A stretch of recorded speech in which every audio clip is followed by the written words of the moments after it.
We just watched the season 3 finale of Invincible, which was pretty epic. My name is Deepcut. I'm joined here today by Tony Bones.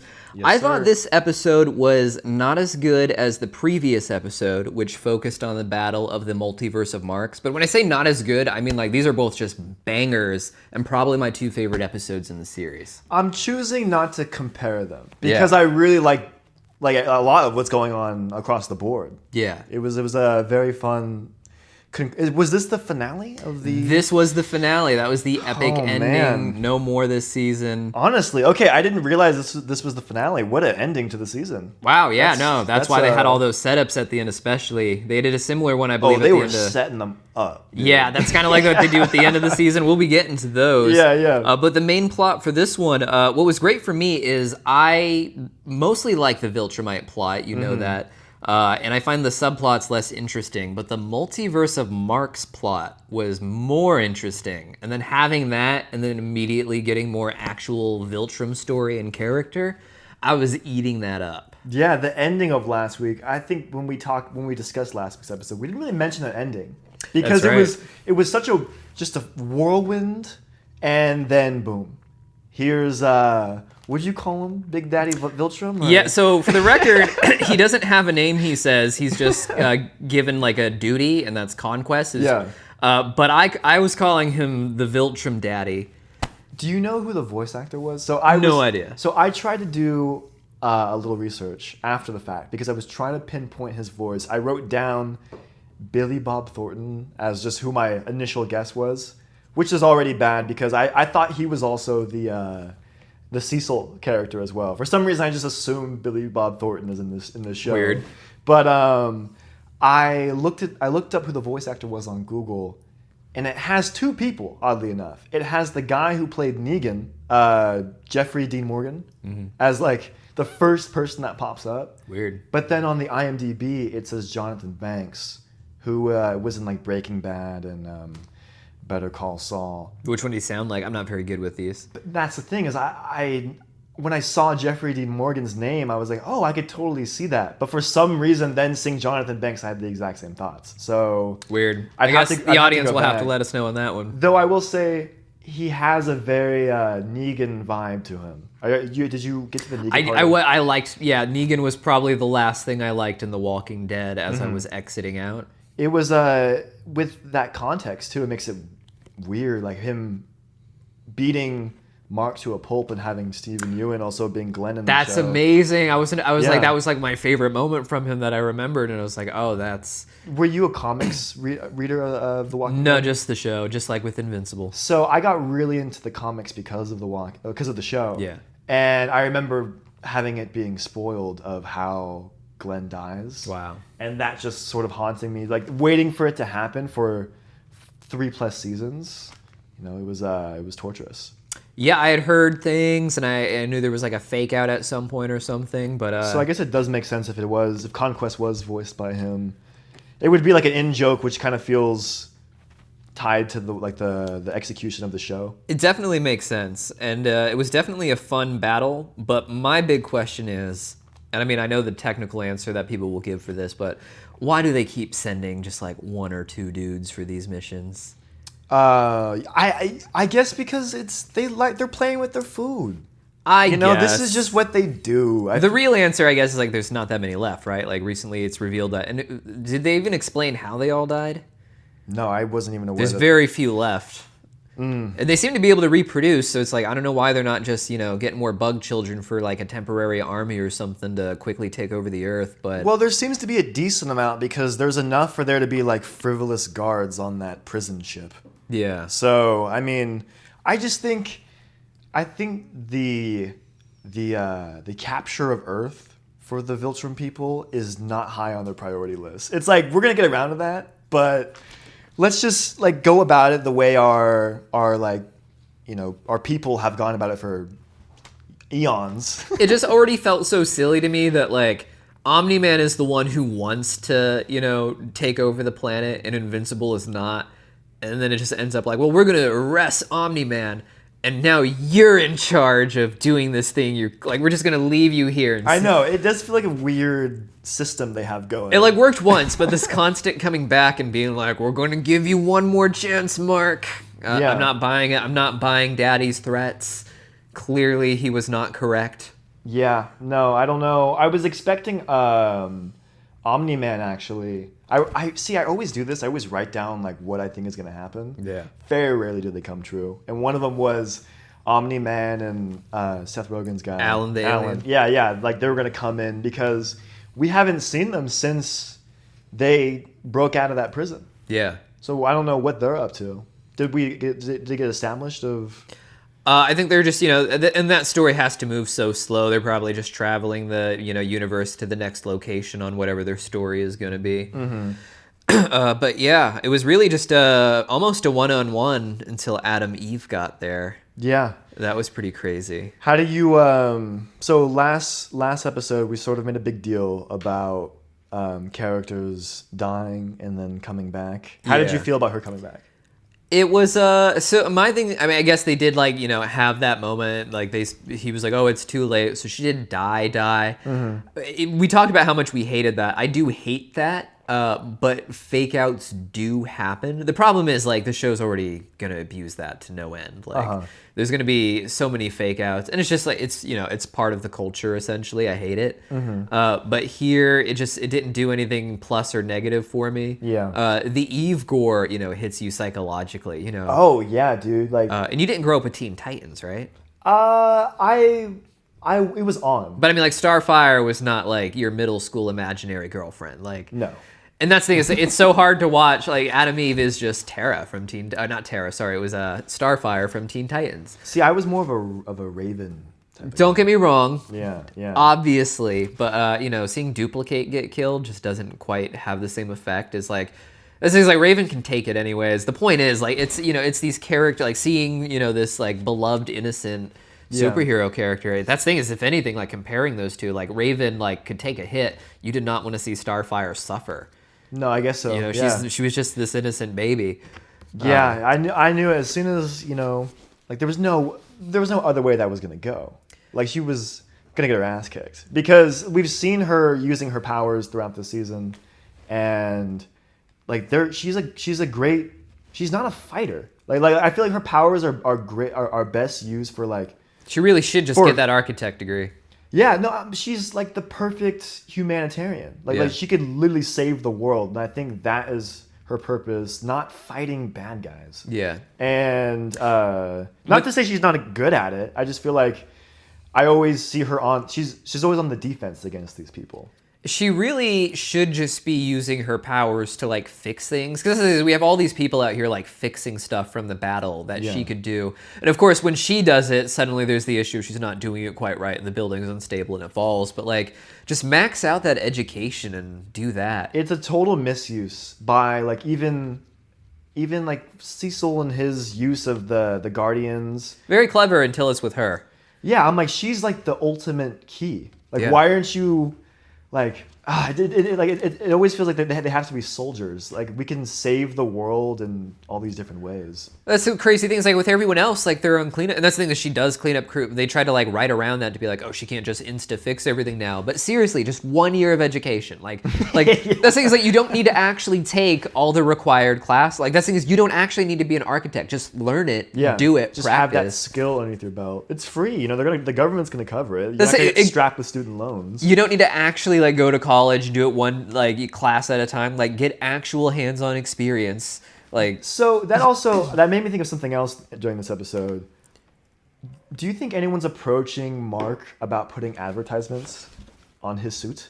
Because they clearly need money, and they're clearly like trying to. Well, after the last episode, that's not going to be a great way to make money. No, I'm just saying going into it, I thought about it in the fight. Yeah, I'm like, because he looks like everyone else. If Mark had like a sponsorship, if Coca-Cola sponsored Mark, you could be like, oh my God, the one with the Coke branding on his jersey. Man, whether sales go up or down after a battle is still a terrible thing. I just think Coca-Cola's marketing team is unrivaled. They would find a way to bounce back. Was it Coke or Pepsi that had like the controversial commercials? It was Pepsi. It was like one of the Kardashians like breaking through like a protest and giving a policeman a Pepsi. Yeah, and the blue suit, he's already kind of got, I don't know, I could see Pepsi doing it. But I think if Pepsi does it, it's a disaster. Coke does it, there's a little bit of class. They're getting Santa involved. How did you feel about the Oliver gore? Oh, it was brutal. That was hard. Yeah, it was brutal. I was like, when he was stretching that guy, like I was like, oh man, dude, he's gonna rip this kid in half. We're gonna get like when they kill Robin in like the Batman arc. Like I feel like that I'm like, oh man, like this maybe. For a second there, I'm like, oh my god, what's gonna get Mark to kill is watching Oliver get killed right in front of him. That'd be wild. And I thought that was kind of where we were going for a second. But then, of course, they didn't do that. Yeah, after Rex, I was pretty sure everyone else was safe and gonna get healed. Maybe another like minor side character death. Mm-hmm. But for me, it was just another example of how the show keeps getting like progressively personal.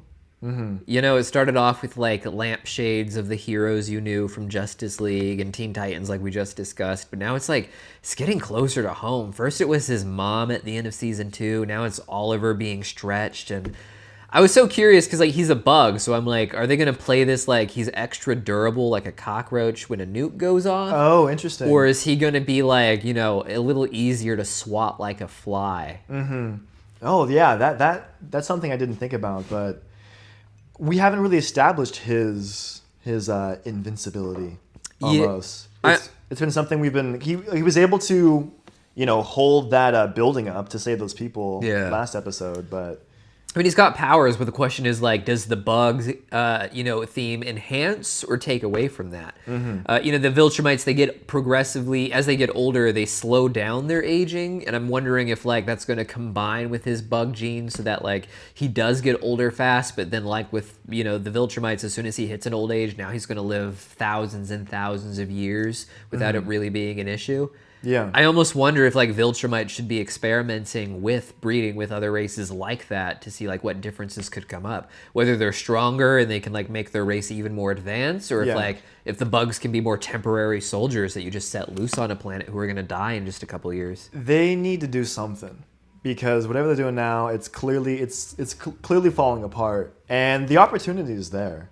Like but how do you explore that in a show? They seem to like they've already progressed through him aging faster, and that's what you said in our previous talk about this. Was one day he's going to get older than Mark because he's going to age so fast, and I'm like, I want to see that, and I want to see all of it. Like they can, it could be a long show. It's a long comic book.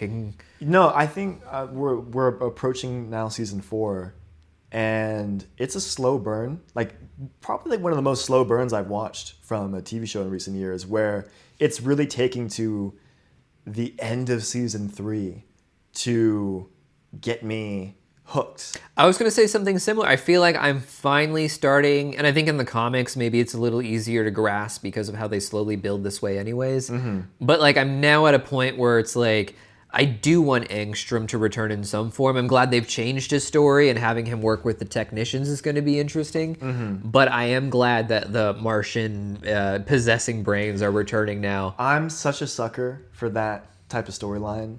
Stranger Things did something very similar to that. I just didn't care for what they've done with that in the previous season so far, but they've just gotten to a point where everything's so dramatic with what Mark has, like, how the world has changed because of his involvement. Mm-hmm. That I'm now excited. Like, if we saw a lot of stuff at the end. There was like a list. Like, we had the possession brain aliens, our floating lion dude in space getting picked up by other aliens. We've got a revived Angstrom working for technicians who destroyed their entire dimension and basically had to replace themselves with robotics to survive. Mm-hmm. Now they have plans for the other dimensions, like not just a new safe home, which is what Angstrom thought. Yeah. We've got Conquest Head. And now Oliver is in charge of the family, essentially, and the weird demon subplot they just introduced. The point is, like, that's almost 8 episodes right there. What do you mean about Oliver being in charge of the family? So that's something I'm kind of joking about, but there is going to be like some fallout from this. Is like Mark's just like, you're right, you were right, and he's doing it as like, now I'm going to be the adult and like, you know, take care of the threats as they come to us. But Oliver is so clearly going to have some sort of arc where he's going too far after Mark thought he was right, especially if he does like continue to mature faster than him. Like, it's not just physically maturing. It's like, I knew about this before you did. I got this. And of course, he's going to have like issues still. He's probably going to be too quick to a kill, and that's going to cause conflict. But that's what I mean with like Ollie in charge. Like, I think it's funny, you know, the way it's like set up seemed like he was going to his little brother and just being like, well, I'm giving you the keys to the house, kid. You were basically right. Let's murder people. I'm a big fan of the Oliver character. I feel like what he has done for this show is something that I desired in the first one. Like, it's weird. It seems that like Mark is roughly my age almost, and I find myself being attracted to those types of stories. But in this context, I almost am more interested in the story of this like superhero kid who is like trying to prove that he is, you know, capable to both his mother and his older brother, and also feeling that he has like a destiny beyond that.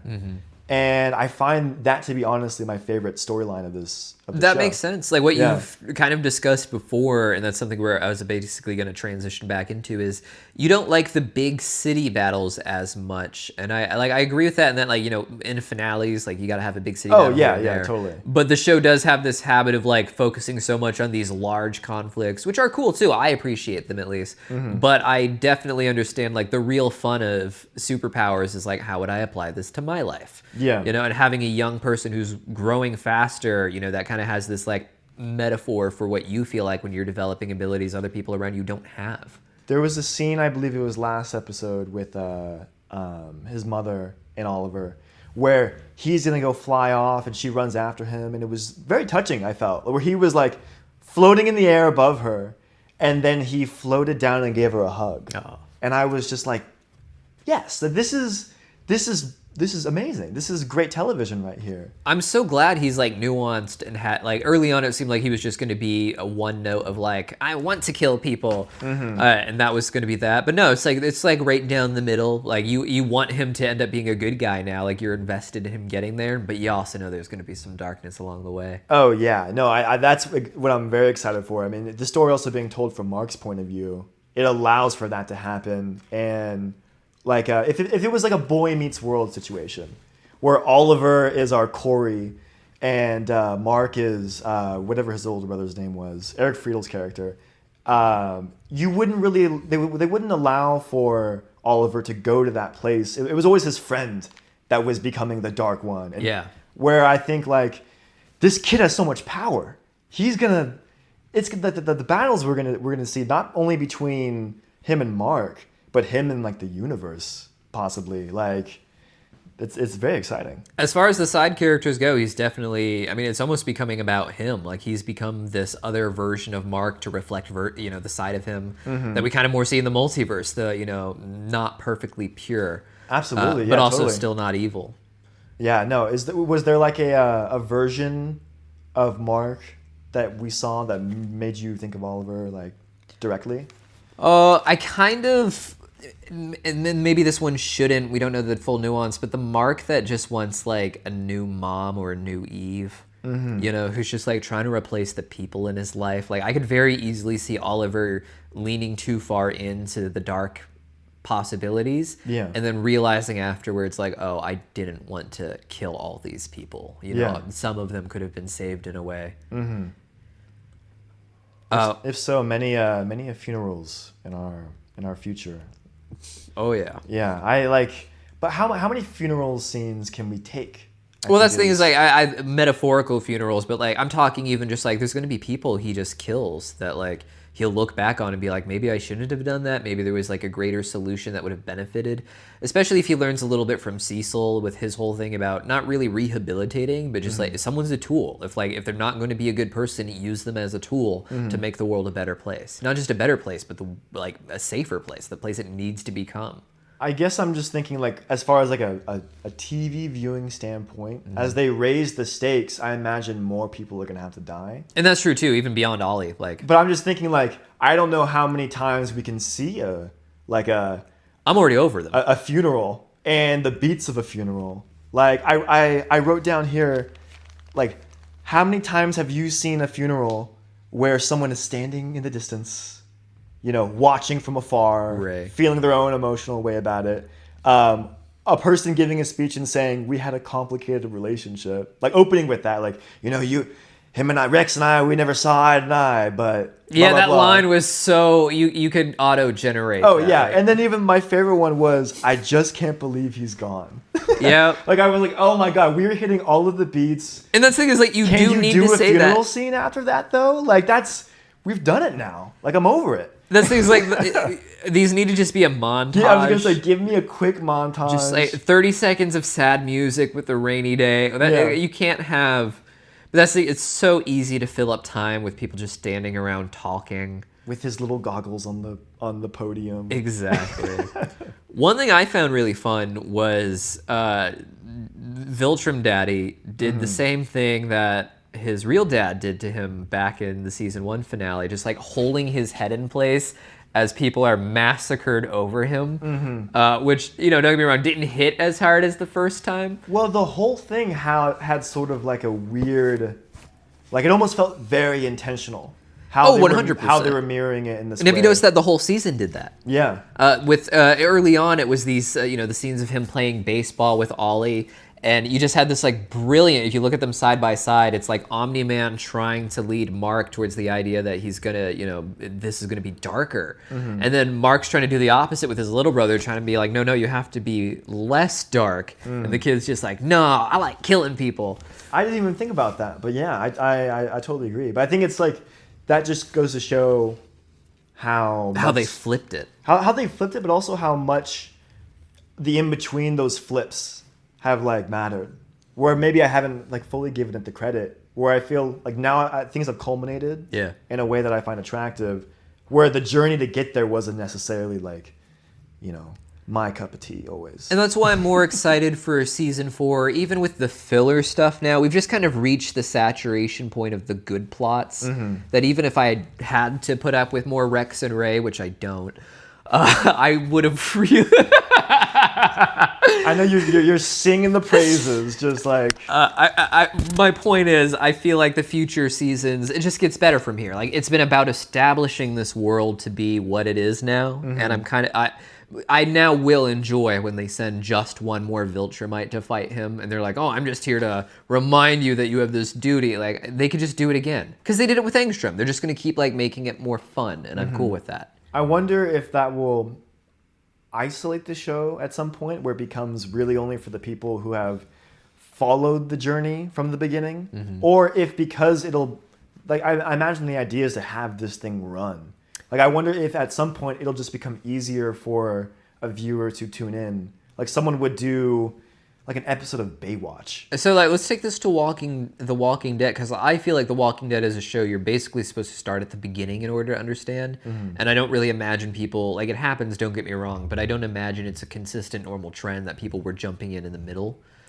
I disagree. I think... I was someone who jumped in the middle of that show, and I had a lot of friends who sort of hopped in at season 4, and because... And they just didn't ever watch the... Well, eventually you go back and you catch up to it, but like I know a lot of people who were sort of experiencing the show while it was running week to week, because that was like the best way to have a conversation about it. Like, it was like, it really didn't go on to Netflix until the end of the season, where they would put out all of the episodes. So you had to be there at the moment to sort of be a part of the moment. Yeah, well, I feel like a lot of people just like, that was the time when it's like, there's a new show, where can I watch it? And the thing is, you wouldn't be like, oh, wait till Thursday to watch season 4, episode 1. You'd be like, no, I can just go like right on Netflix, and everyone had Netflix.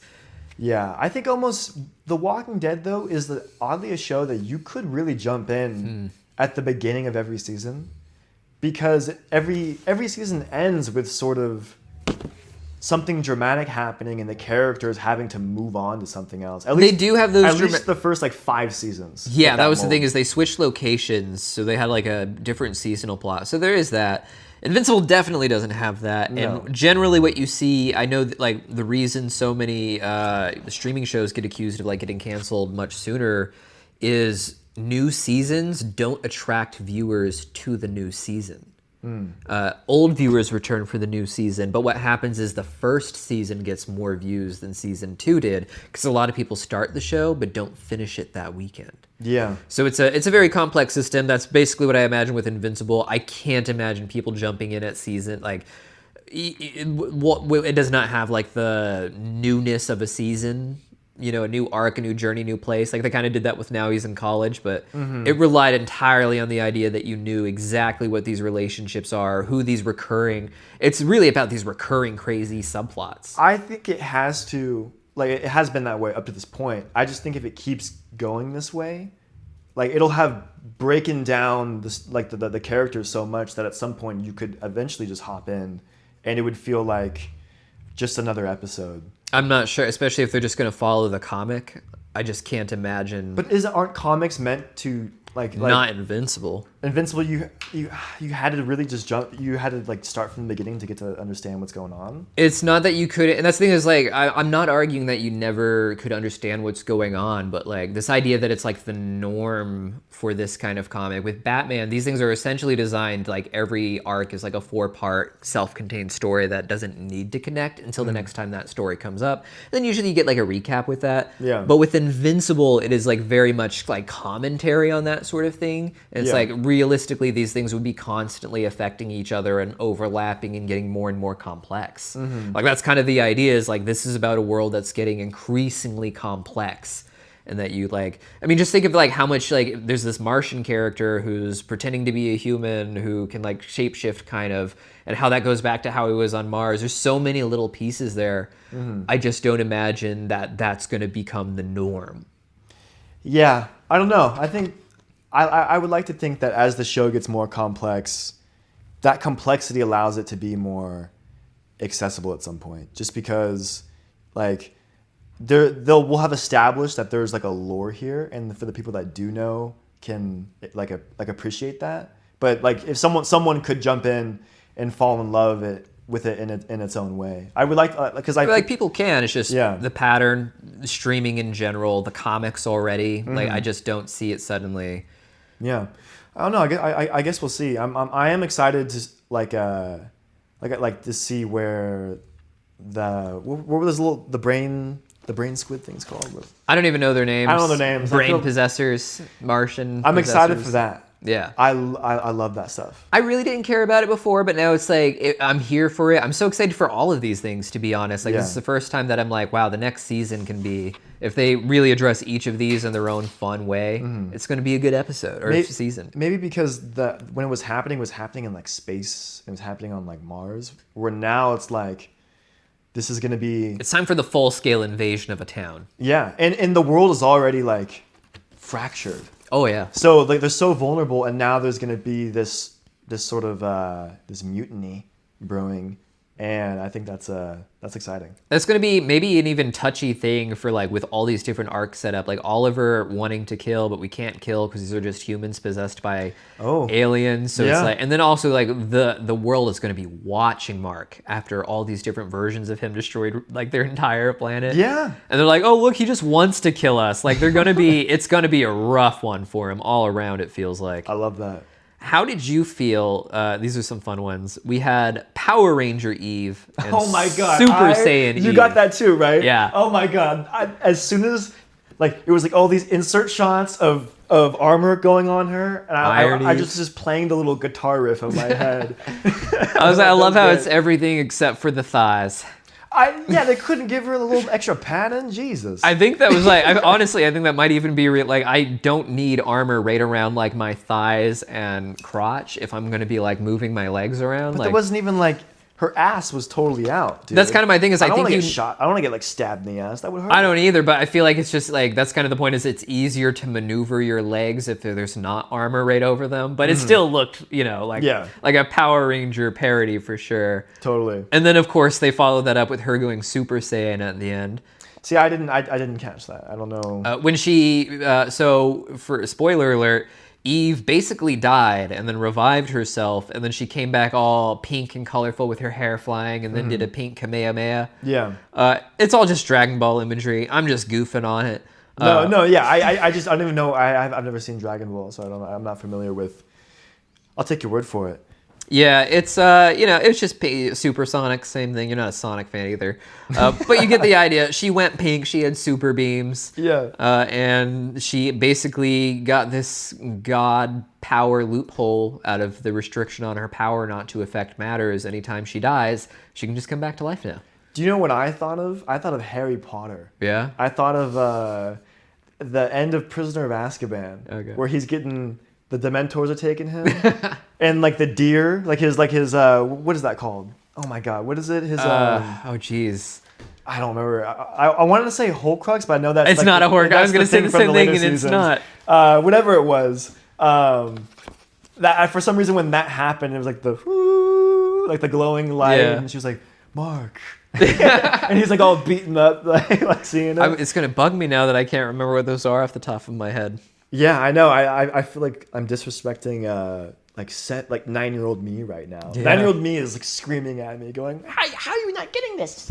How did we feel about Daddy Conquest's character and his little revelation? I mean, I thought it was cool. I guess like I wasn't like taken by it or moved by it in any way.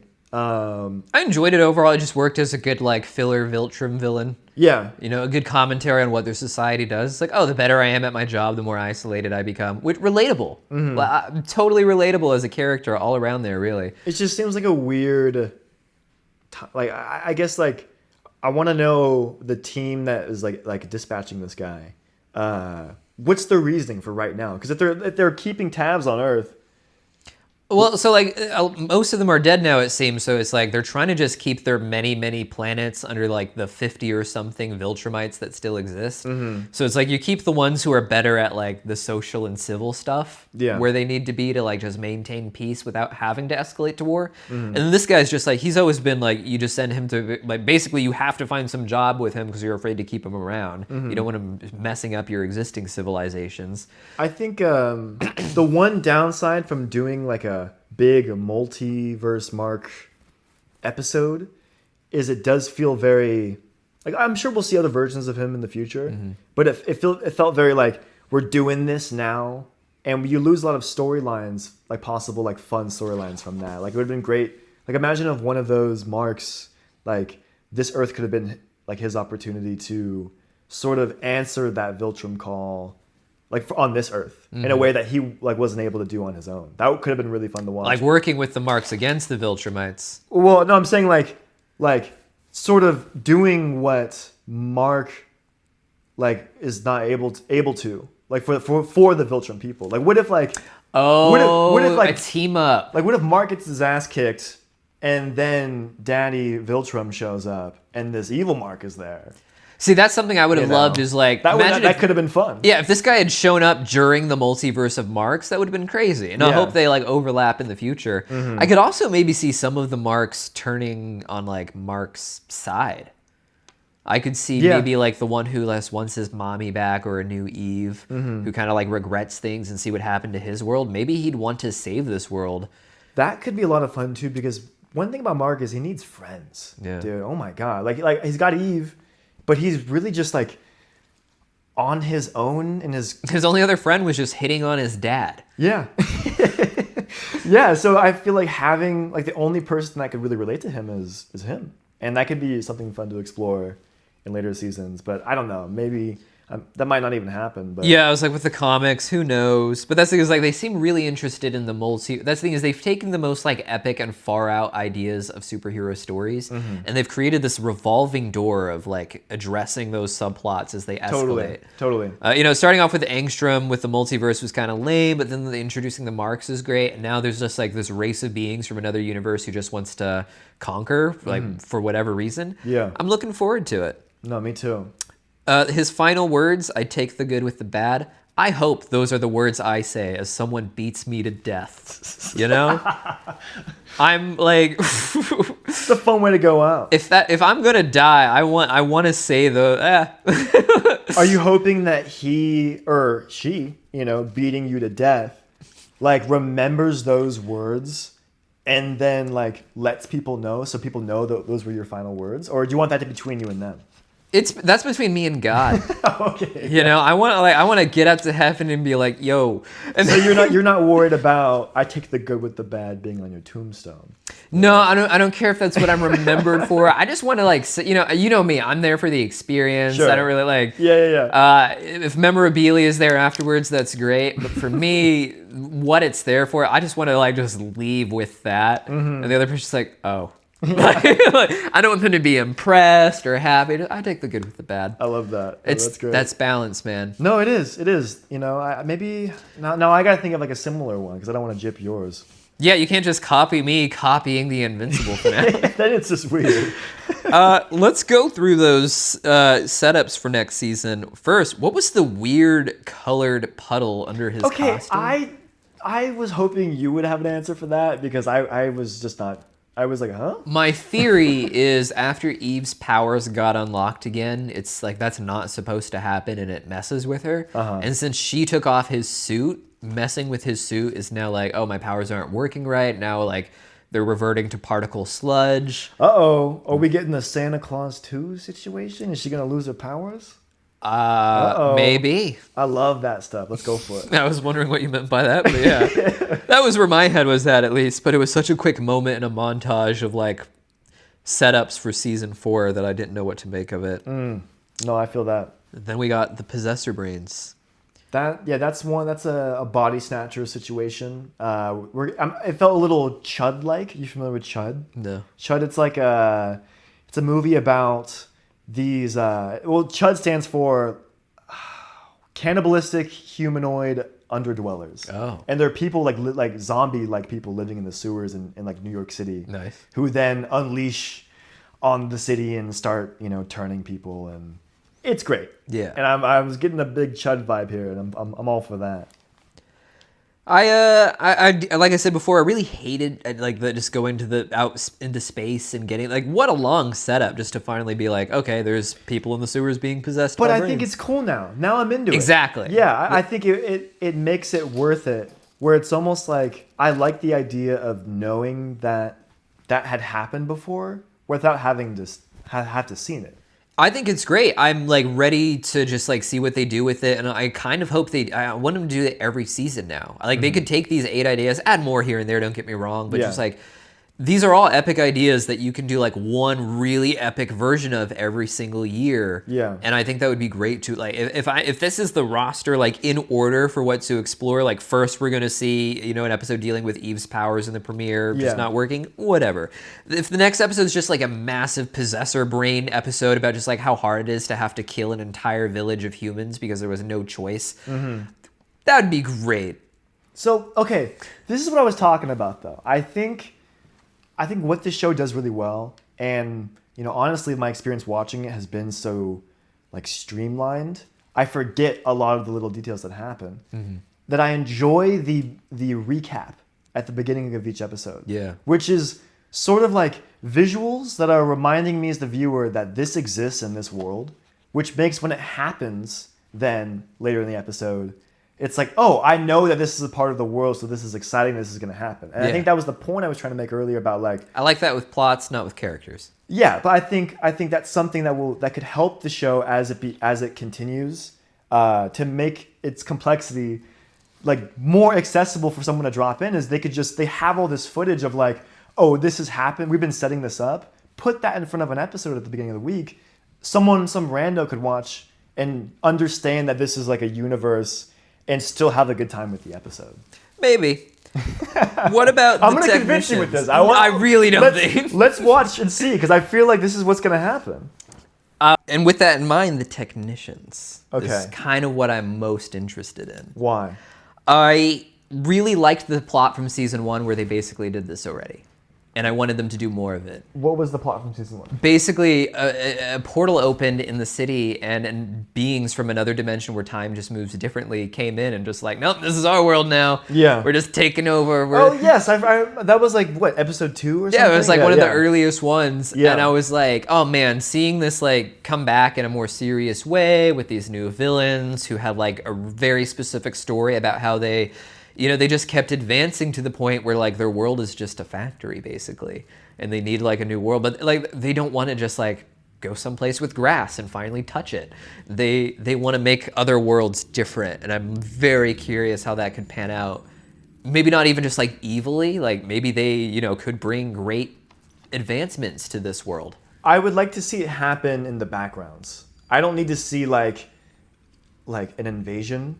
I would like to like maybe jump into this, you know, at a point where they've already like been successful to some extent, and kind of experience it that way, because the invasions get repetitive, and I think what I'm liking about the show is the slower burns where you realize like, oh, this is sort of building up to something more than we're here to take over and now you have to deal with this. So what I was going to say is I like the idea of subtle takeovers, and I like the idea of like other dimensions being like terraformed first and looking great. Like, how do you deny it? It's like, oh no, these guys, and that's it's just another angle of this like Viltrumite idea is like someone should rise to power, to the highest power they can, to stop all this endless suffering that comes with petty conflict by uniting the world under one big one, basically. And hopefully it'll you know, give Angstrom another purpose, dude. Like, he needs to get over Mark. Like, he has so much power. The fact that he's spending all of his time trying to like torture this 20-year-old boy is pathetic. It's pretty bad, and I'm kind of hoping he seems to have had like his memory wiped or something, and now he's working for the technicians, basically, like not remembering exactly what he was after before. I guess that'll. Did you get that vibe? I didn't get that vibe. Because like in the previous episode, he seemed to fear them, and they were like, "We are not going to fix you because you have not listened to our demands." And then suddenly in this new episode, he's kind of acting like really chill, and he's just like, "Oh yeah, I'm definitely going to help you guys. What do you need help with?" Well, I mean, I had imagined that he's been humbled in a way. Maybe. Like, he hasn't been able to control like all of his maybe he anticipated all of the marks turning on him, but they sort of just gave up at some point, and that shows his weakness and like him as like a powerful figure, and then also sort of like being right there about to get murdered by Mark. Like, I think he just seemed unaware of the conversation that we had last seen him have with the technicians. Yeah, I guess he approached it like he was like one of those clones that come out of you know, with the clone machines that they use, where they basically get a blank slate memory. And it's just like he just didn't really seem to know what was going on there. Interesting. But either way, I feel like that plot, like the anger, at least for now, like that transitions more to the multiverse of Marks, and I hope they escape their desert planet. Oh yeah, I forgot they're all hanging out there. Yeah, like, that sucks. Oh yeah. And then is Angstrom the only one that has the ability to hop through dimensions that we've been established so far? The future timelines develop it eventually. Like, it's just like a science. So that's the thing, is like probably plenty of people. I mean, that's the thing, is we already know there's that one alien race that was able to hop dimensions. So it's like it exists in the multiverse. Like, there's some entities who do, but they're not particularly focused on our Earth yet. I thought the aliens though were just like from an invading planet. They were from a different dimension where time moves differently. Oh, okay. Yeah. Yeah. Which is crazy to think about Omni-Man just like KOing an entire planet in another dimension and then using their portal to get back to Earth. Yeah. Just to conquer the Earth and keep it safe for his invasion. Final thing I wanted to talk about is the weird demon subplot at the end. Yeah. What did you take away from that? Because, I mean, I picked up that it was the guy from season 1, but sort of, he's like a mix between like two like DC characters. Yeah. I forget his name. I did a video where I talked about him back in season 1. I don't remember it. Yeah. No, I mean, I'm not, like, who do you think he's talking about? Some sort of demonic. For this thing is, I think it's like mostly setting up like an entirely. I think there might have even been some hints in season 1 where he talked about like something coming from hell later, or hinted at it before he was sent there himself. Sure. So, I don't know. It's going to be interesting, I'm sure. Like, you know, we haven't really addressed the nature of hell in the Invincible verse. I'm kind of curious. I'm less curious unless it like the person they're referring to is someone that we've like encountered in this show. Someone they're bringing back from the dead, or just like because I guess I like didn't necessarily catch all of what he was saying. From what I gathered, like he was trying to find someone. Because he referred to a surface dweller, so I assume that there was someone existing on Earth currently that he wanted to like take and bring down for whoever's bidding. I didn't quite hear everything that happened. I don't quite know what's going on. I felt like they're talking about summoning some big demon or like the apocalypse or as the Antichrist or it felt like if they're bringing hell into this, it's going to be about like hell trying to come to Earth.